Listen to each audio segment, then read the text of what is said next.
Je ne sais pas si tu es au courant, mais il y a de cela quelques jours, le Sénégal a perdu à peu près 480 jeunes dans les eaux de la Méditerranée qui voulaient se rendre en Europe clandestinement au travers des bateaux. 480 jeunes en quelques jours seulement. Dans cette vidéo, je vais te lire une lettre écrite par un jeune homme de 14 ans. C'était le plus jeune des voyageurs de ce périple-là, qui y est allé avec la complicité de son père, qui d'ailleurs est désormais aux arrêts, parce que c'est son père qui l'a emmené pour qu'il fasse ce voyage-là. Mais au-delà de l'histoire de cet enfant-là, on va comprendre qu'est-ce qui se passe. Pourquoi est-ce que des gens vont dans la Méditerranée et surtout, qu'est-ce qui les y incite. Et vous allez vous rendre compte que, franchement, parfois, on a du mal à comprendre ce que nos gouvernements peuvent prendre comme décision.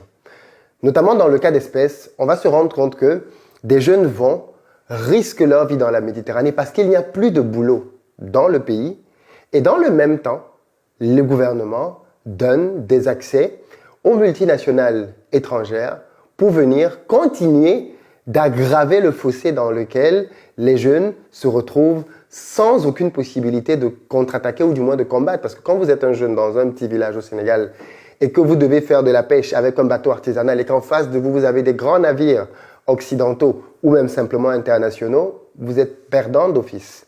Et donc tout ceci entraîne bien évidemment de plus en plus de départs massifs. Dans cette vidéo, je disais, on va parler d'un sujet assez important et je compte vraiment sur votre maturité pour comprendre et ne pas tomber simplement dans l'émotionnel, mais comprendre réellement ce qu'il en est et voir bien évidemment ce que l'on pourrait faire ou ce qui devrait être fait pour aller vers un début de solution. C'est parti.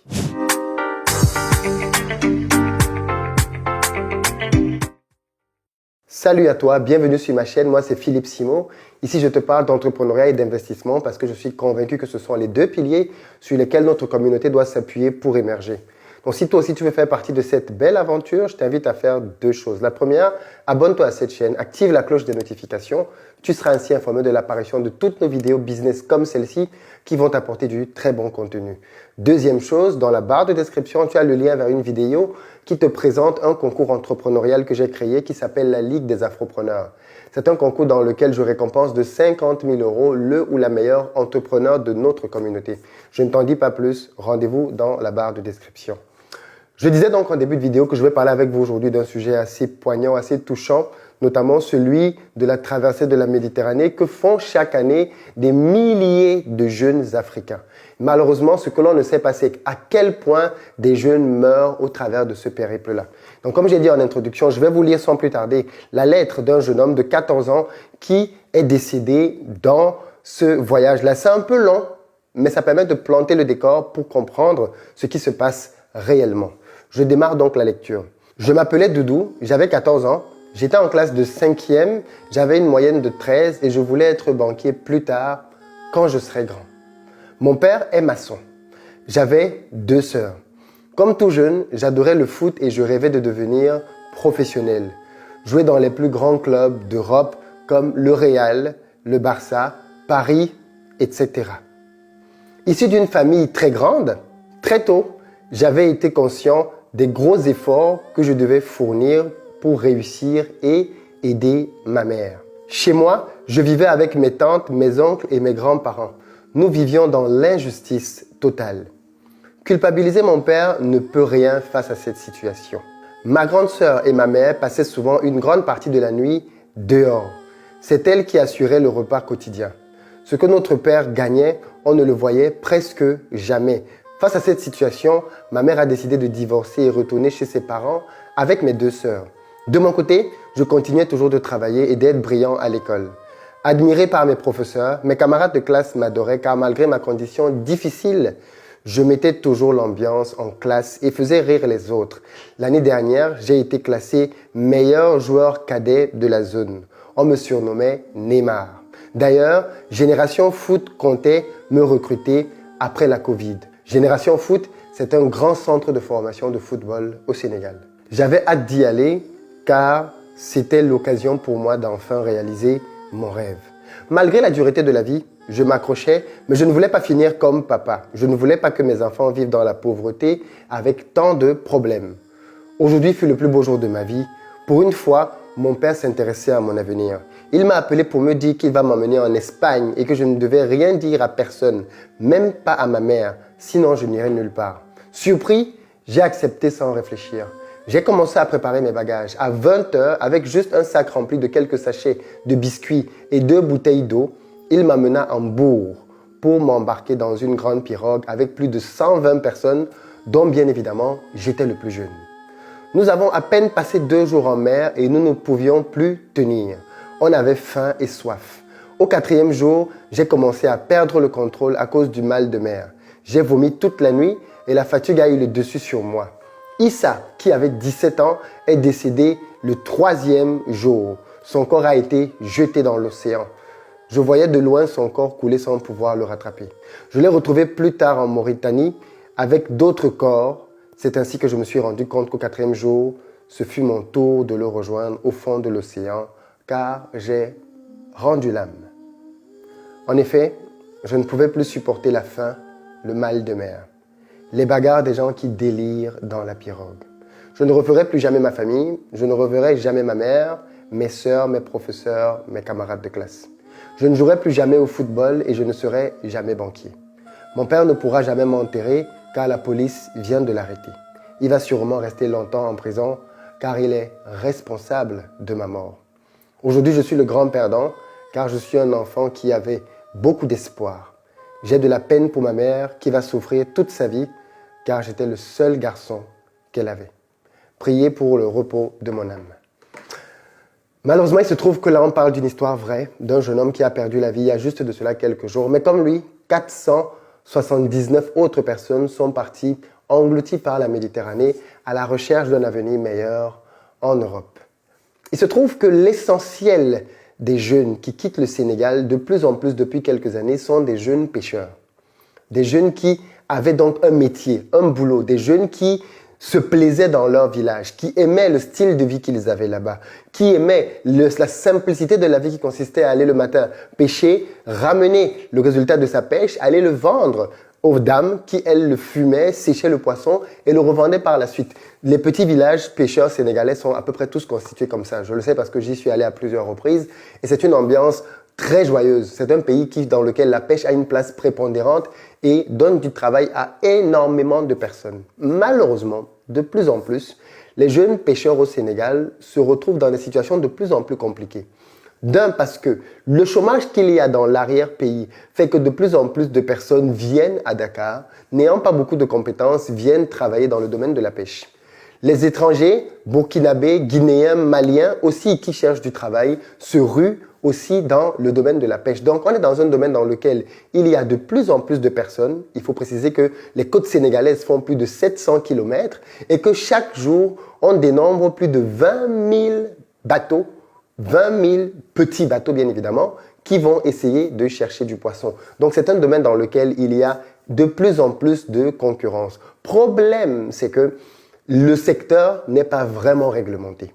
Et donc, on se retrouve avec de grands navires occidentaux, asiatiques, chinois notamment, mais aussi européens, qui viennent pêcher, notamment dans des endroits où ils n'ont pas le droit de venir pêcher. Et en plus, ils pêchent des poissons beaucoup trop petits et donc, de fait, viennent empêcher au cycle naturel de se reproduire. Oui, parce que quel est le problème avec la pêche industrielle?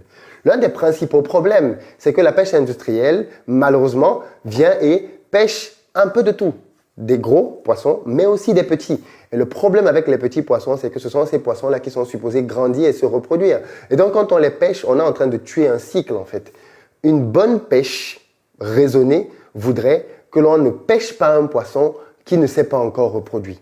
On doit pêcher un poisson quand il s'est déjà multiplié, ce qui est normal parce que ça veut dire qu'effectivement, la croissance continue d'être faite. Malheureusement, aujourd'hui, ce n'est pas ce qui est fait. Et donc, quand on a donc de grands navires qui viennent et qui arrivent dans les côtes et qui vont dans des eaux dans lesquelles, à la base, ils n'ont pas le droit de venir, viennent et pêchent là, et bien ce qui se passe, c'est que les petits jeunes, quand ils viennent avec leur bateau, ils passent des jours et ne pêchent rien du tout. Rien du tout. Qu'est-ce que ça provoque? De plus en plus de chômage. Et donc, face à cette pauvreté ambiante, les jeunes ont un réflexe, c'est de vouloir se barrer de là, aller trouver là une meilleure vie ailleurs. Et d'ailleurs, est-ce qu'on peut le leur reprocher? À peu près tout le monde voudrait faire cela. Mais ce qui, à mon avis, est quand même un peu plus difficile à comprendre, c'est la position des autorités. Et quand je parle des autorités, je parle là, par exemple, des autorités sénégalaises, mais pas que. ce qu'on dit au Sénégal est vrai dans d'autres pays. Et ce que l'on dit là n'est pas le propre du gouvernement actuel. C'est quelque chose qui existait déjà et que le gouvernement actuel a sa manière à gérer, ou du moins dont la gestion peut clairement être discutable. Pourquoi ? Parce que figurez-vous que dans le même temps, pendant que l'on est en train de s'indigner de la mort de ces 480 jeunes, l'on se rend compte que le Sénégal, l'État, vient de renouveler un accord qui permet au Sénégal d'empocher 15 millions d'euros sur 5 ans. Ce qui veut donc dire que ça fait à peu près 2 millions d'euros par an que l'Union européenne va verser à l'État sénégalais. Je parle là de 3 milliards. Donc, à l'échelle d'un État, c'est une somme insignifiante. OK ? 3 milliards de francs CFA pour un État, je dis bien, c'est peanut dans la sauce par an. Juste à titre d'exemple, pour le Covid, Macky Sall, le président sénégalais, a déboursé un budget de 1000 milliards pour affronter la crise. Donc, on est quand même dans des sommes beaucoup plus importantes que les 3 milliards que l'Union européenne va payer. Mais l'Union européenne paye ces 3 milliards-là pour permettre à peu près 42 bateaux de pouvoir exploiter 10 000 tonnes par an de poissons. Alors là, on parle bien évidemment principalement de thon et de merlu noir. En réalité, ce sont deux poissons qui ne sont pas très consommés par la population sénégalaise. L'argument de l'Union européenne ici est donc de dire qu'en réalité, nous ne sommes pas en concurrence avec la pêche artisanale. Parce qu'en fait, la chose que je ne comprends pas, c'est pourquoi est-ce que jusqu'en 2020, nos États continuent de rester dans la logique de toujours mettre à disposition des autres leurs matières premières. C'est ce que l'on fait déjà au niveau de l'or, du pétrole, du diamant, un peu partout en Afrique. On permet à des multinationales de venir prendre les matières premières, d'aller les transformer dans leur pays pour les revendre et s'enrichir. On fait la même chose avec la pêche. On permet aux bateaux français, portugais, espagnols de venir sur les côtes sénégalaises, entre autres, pêcher du poisson et repartir avec ce poisson-là chez eux pour nourrir les populations européennes. Mais pourquoi est-ce que le Sénégal, avec l'argent qu'il a perçu, parce que je rappelle que les deals dont on parle là, de l'accord de l'Union européenne avec le Sénégal, ce sont des deals qui sont très anciens.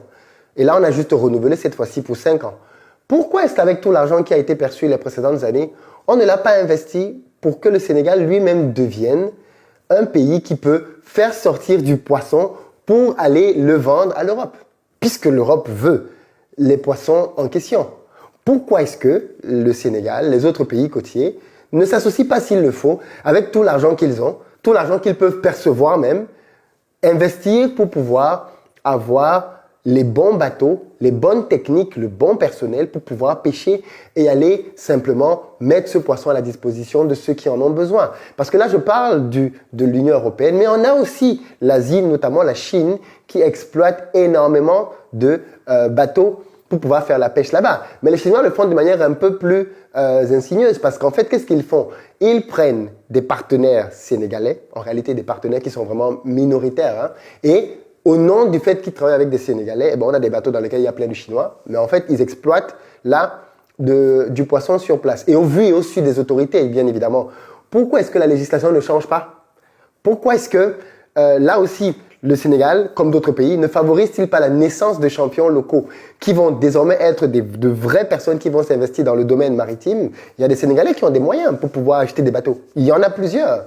L'État doit, d'après moi, être dans une logique dans laquelle elle met des politiques qui vont inciter, favoriser la création, la naissance, l'émergence de champions locaux qui vont donc exploiter le poisson dans les mers sénégalaises, mais ils vont l'exploiter en permettant que la pêche artisanale continue parce qu'elle fait vivre énormément de personnes. Et donc, éviter de mettre en souffrance des jeunes qui, clairement, sont l'avenir du pays et sinon ils vont aller mourir en Méditerranée. Et en parallèle, quand même, satisfaire les demandes de la Chine, de l'Europe, au travers d'une politique comme celle-là. C'est ce que tout le monde fait. La France a des eaux. Est-ce que vous voyez la France autoriser d'autres pays à venir pêcher dans ses eaux ? Non, mais récemment même en Europe. La Norvège a des eaux, puisque la Norvège est le premier producteur de saumon, par exemple, au monde. Et l'on mange beaucoup de saumon en Europe.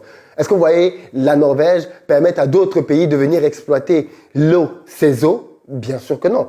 La Norvège s'est donné les moyens pour pouvoir être elle-même le principal explorateur de ses eaux pour pouvoir en sortir du poisson. Et clairement, c'est le type de logique que nos États devront aussi avoir. Une logique qui veut simplement que nous puissions nous-mêmes contrôler nos ressources, les gérer et les vendre à ceux qui en ont besoin dans le monde entier et arrêter de mettre à disposition nos ressources de manière brute. Parce que c'est ça qui tue nos économies, malheureusement. Ça contribue grandement à tuer nos économies. Mais regardez donc juste bien le lien.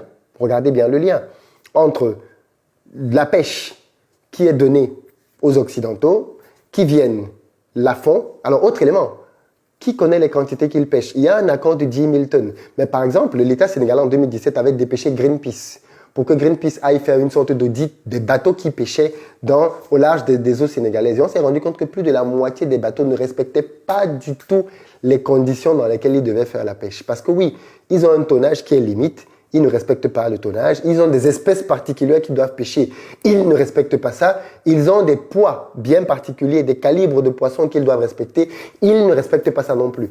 Et donc clairement, ils font de la pêche, on ne sait pas vraiment ce qu'ils font puisqu'on ne contrôle pas vraiment.